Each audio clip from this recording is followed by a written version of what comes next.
Assalamualaikum warahmatullahi wabarakatuh. Jadi arsip-arsip memang menyangkut hampir ke segala segi kehidupan manusia.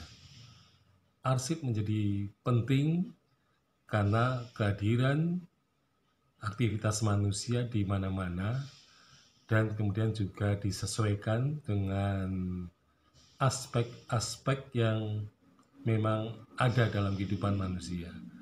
Jadi sebagai contohnya misalnya arsip kepolisian. Jadi arsip kepolisian kalau pada zaman dulu tentu saja berkaitan dengan masalah keamanan gitu ya.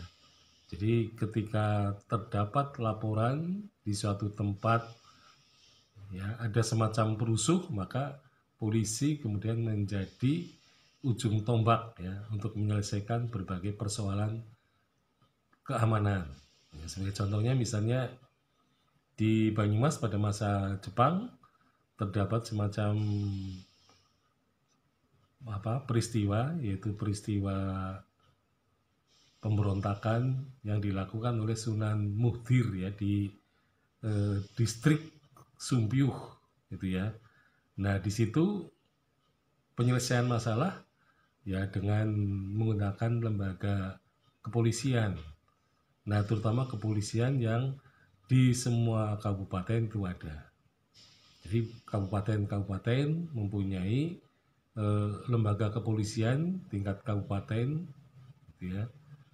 Nah kemudian karena pada waktu itu polisi Kabupaten Banyumas sedang bertugas di luar kota, di luar kabupaten, maka dalam rangka penangkapan terhadap Sunan Muhdir, maka dilibatkanlah ya lembaga kepolisian yang berasal dari kabupaten lain, ya terutama Kabupaten Banjarnegara. Ya, jadi sebenarnya antar kabupaten polisi-polisi itu juga bekerja sama lembaga kepolisian itu ya. Jadi kalau zaman sekarang ya polisi di tingkat kabupaten adalah Kapolres ya, di bawah Kapolres ya, kepala kepolisian resort. Nah kemudian di kota-kota dari Pemkot itu juga ada Kapolresta. Jadi Kapolresta itu polisi di tingkat Pemkot, pemerintahan kota. Nah, jadi saya merasa heran di Purwokerto ada Kapolresta Banyumas. Nah, padahal sebenarnya Banyumas atau Purwokerto itu sama sekali bukan Pemkot. Ya, jadi ini termasuk menyalahi penyebutan ya. Jadi mestinya Purwokerto ini bukan Pemkot ya. Jadi Purwokerto ini adalah kumpulan kecamatan-kecamatan yang dulu termasuk wilayah Purwokerto sebagai kota administratif. Tetapi karena kota administratif ini dibubarkan, maka Purwokerto hanya menjadi sebenarnya kumpulan kecamatan ya.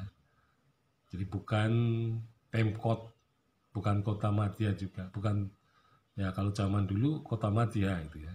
Jadi Purwokerto pernah mengalami kegagalan untuk meraih kota madya. Nah kemudian juga dulu sebagai ibu kota kabupaten Purwokerto pernah dibubarkan kabupatennya. Nah sehingga kemudian Purwokerto hanya menjadi ya semacam kota kecil saja sebenarnya. Meskipun sekarang perkembangannya cukup signifikan ya menjadi kota besar, tetapi sebenarnya belum mengarah kepada Pemkot. Meskipun ada usulan untuk mengubah kota Purwokerto menjadi Pemkot, tetapi sampai hari ini belum ada keputusan yang jelas gitu ya. Jadi penyebutan Kapolresta Banyumas atau Kapolresta Purwokerto ini bukanlah penyebutan yang benar ya. Sekian, Assalamualaikum warahmatullahi wabarakatuh.